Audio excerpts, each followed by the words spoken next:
The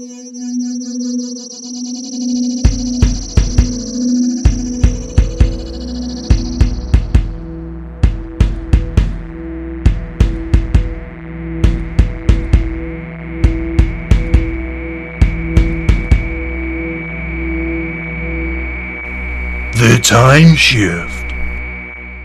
Hello and welcome, I'm Chris Hall and this is The Timeshift, my sci-fi fun fest, and it is great to have you with me as always, but today a little bit more great. As you see, today is the first part in my two-part look at this series of Doctor Who. Today I'm going to be looking at the 5 episodes which I really love this series, going in ascending order of awesomeness. Next week I'll be looking at the episodes which I really hated in descending order of awesomeness. Each of the episodes I've picked for this top 5 are awesome in their own individual way, so I am a little bit apprehensive picking them off like this, but still, these are episodes which I really like, and whether you agree with me or not, leave a little comment in the comment section below and tell me which episodes you really love from this series or really hated, and you'll be read out towards the end of next week's episode. Of course, if you have any other questions for me about Doctor Who or other such things, let me know in the comment section, and once again you'll be read out next week. Now, without further ado, let me say this. Because I'm looking at this as a series-wide thing, and these are the episodes which I really liked, needless to say, this video is going to be spoiler heavy! Because let's be honest, if I'm going to talk about these episodes and the series as a whole, I have to give away the odd spoiler here and there. I don't mean to do this, but of course, to be thorough and in order to do this list, I have to give a few things away. But anyway, enough pontificating around the point. I've done this intro sequence too many times to count. Let us dive headfirst into my look at Series 8, the besterest episodes.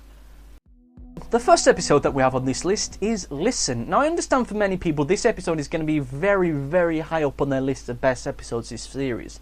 And whilst I did enjoy it, I kind of enjoyed it more in concept than necessarily execution. This is an episode which sets a perfect template of how the dark episodes of Doctor Who should be in this new run of Doctor Who. It should be dark, mysterious, with a monster which the Doctor doesn't understand or know about. All too often in Doctor Who we have these weird situations where the Doctor knows everything and anything about the monster that he's fighting, so then it's pretty much only a matter of time before he says the magic words or throws a magic potion on the monster and makes it disappear for all eternity. I really hate that about Doctor Who, and the fact that in this episode we had a monster and a bad guy that he didn't know about and was genuinely afraid of. I did a great sense of jeopardy to the episode which it really needed. Sadly, of course, this is an episode which didn't actually have a bad guy or monster at the end of the day. It was just effectively fear itself. Which, yes, many people found rather unnerving that it could be anything or nothing at the same time. With me, it did annoy me because it means that all that build that we got over the course of the episode ultimately amounts to nothing, which I really find aggravating. It's kind of like with those ridiculous Paranormal Activity movies where it is build, bang! Build, bang! With this you don't get that, it's just build, nothing.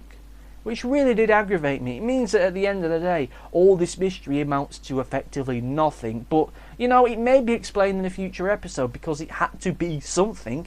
It couldn't have been nothing. I mean, what was the thing that the Doctor saw in the airlock, for crying out loud? There had to have been something there to knock on the door. It couldn't have been just left to a psychological thing, otherwise 3 people wouldn't have heard it. I mean, come on, there had to be something there. Maybe it'll be revealed in due course. I hope it is, because at least then this episode will have some kind of payoff to it. Like I say, I did enjoy this episode more with what it did for dark episodes of Doctor Who than necessarily the way that it went about it. At absolute worst, this is an episode which is scary for scariness' sake rather than anything to do with plot. But at the end of the day, it does set up a great little template for future episodes of Doctor Who to follow. And given the quality of some of the other episodes in this, it seems to be they did follow it rather strictly and rather successfully. Now let us move on to our next entry on this list. Next up on our list is Robot of Sherwood. Now, I understand that for some people, the idea of me considering Robot of Sherwood to be a better episode of Doctor Who than Listen may seem a little bit sacrilegious, but let me explain. The reason why I like this episode so much is much like Listen, it sets out a perfect template of how lighter episodes of Doctor Who should be. Listen was all about the darkness, Robot of Sherwood is all about the light. It is a thoroughly enjoyable, thoroughly fun episode from start to finish with some really great characters. The Robin Hood in this episode is simply fantastic. As a character, he's more multifaceted than the great percentage of characters within this run of Doctor Who. He's a character that, yes, he may be brash and very charismatic, but deep down he's very insecure. And the whole insecurity part of him isn't made out to be something bigger and more important than it really is. It's just a bit of him. It's just a small scene between him and Clara that announces that. They don't dwell on it for too long, it's just a part of who he is. And it makes him as a character seem infinitely more three-dimensional than, once again, many characters within this series. Which is saying a lot, seeing that he's only here for the one episode. This episode itself was enjoyable to the nth degree. High on excitement, high on entertainment, high on fun, and just really, really great episode from start to finish. Now, if there was going to complain about anything with this episode, I have to admit that the whole way in which they defeat the robots is a little bit suspect. The idea that they can just shoot a golden arrow at the spaceship and that somehow that manages to tip it over into being powerful enough to escape the atmosphere does seem a little bit peculiar. And of course the whole thing of this episode, plot-wise, being more or less the same thing as Deep Breath is a little bit but still, the episode as a whole is just so utterly fun from start to finish. I can forgive that. And once again, like I said at the time, this adaptation of Doctor Who, of Robin Hood rather, is infinitely better than the adaptation of Robin Hood we had by the BBC a few years ago. It's truly astounding just how better in every foreseeable way this Robin Hood is compared to the proper Robin Hood that we had a few years ago. It is remarkable and brilliant, and is definitely one of my favourite light episodes of Doctor Who ever. Now let us move on to another episode, one which is more recent and decent. Dark Water. Bloody hell, was this episode let down by a stinker of a follow-up. But that doesn't matter. We're not talking about the follow-up to this episode, we're talking about this episode itself. This episode I thoroughly enjoyed. It was bloody dark and grim, but still, it was enjoyable. It was oddly timed because I think we're nearing Halloween at that point. So having some kind of dark journey into the afterlife was great and was great fun. And had this brilliant sense of dark comedy running all the way through it, which, let's be honest, was desperately needed. This is an episode in which we did have a man screaming out in agony as his organs were donated to medical science, and somebody else pleading beyond all hope not to be cremated. This is an episode which was dark to the nth degree and did deal with a rather difficult subject matter, which to my understanding did lead to some complaints coming through from the parents at home. This is an episode though that I think dealt with the whole life after death thing in a very genuine way, but also in a very Doctor Who way, which was ultimately fun and exciting at the end of the day, even if the follow-up to this episode wasn't that good. This episode did contain a moment which I think will be considered one of the all-time classic moments of Doctor Who, which is the scene in which the Doctor and Clara are at the volcano. Bloody hell, that scene was fantastic. So tense, the tension in the air could cut you, for Christ's sake. I can't say anything more other than to say that that whole scene, that whole moment with them at the volcano was fantastic and brilliant beyond all shadow of a doubt. This episode was great. It was darker, blacker than night itself, but still, I loved it. I wish that more episodes of Doctor Who were quite like this, and I wish that this episode had been followed up with a better episode, but as an episode as a whole, on its own, it was fantastic. That's all I can say about it.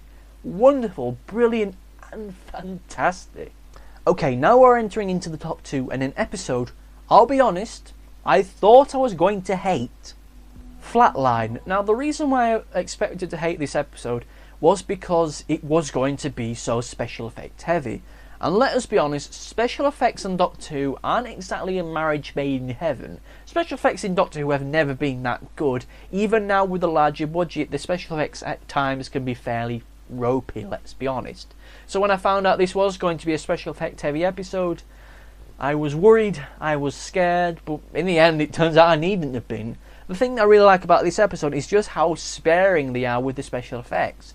The special effects themselves are, for the most part, great. The only special effect that really to me was the fact that whenever the Doctor was talking to Clara through the TARDIS, it did look a little bit crap, let's be honest. But apart from that, everything else worked really well because they didn't linger too long on them. Whenever something bad or nasty was happening, it was just put together with a series of short, very sharp cuts, which added to the tension and added to the pace of the scene. Whenever the monsters were lurking about, they were always obscured by shade and darkness, which added more mystery to them. This is an episode which really worked on the strength of just how cleverly they used their special effects. And something that I really liked about the monsters themselves was the fact that they were A, unmistakably evil, and B, a monster which the Doctor knew nothing about. All too often in Doctor Who, like I say, we have monsters that the Doctor knows about. So once again, it's just a matter of time before he saves the day. With this, there's an added jeopardy as he doesn't know what they are. He doesn't know how to communicate with them or how to get what he wants.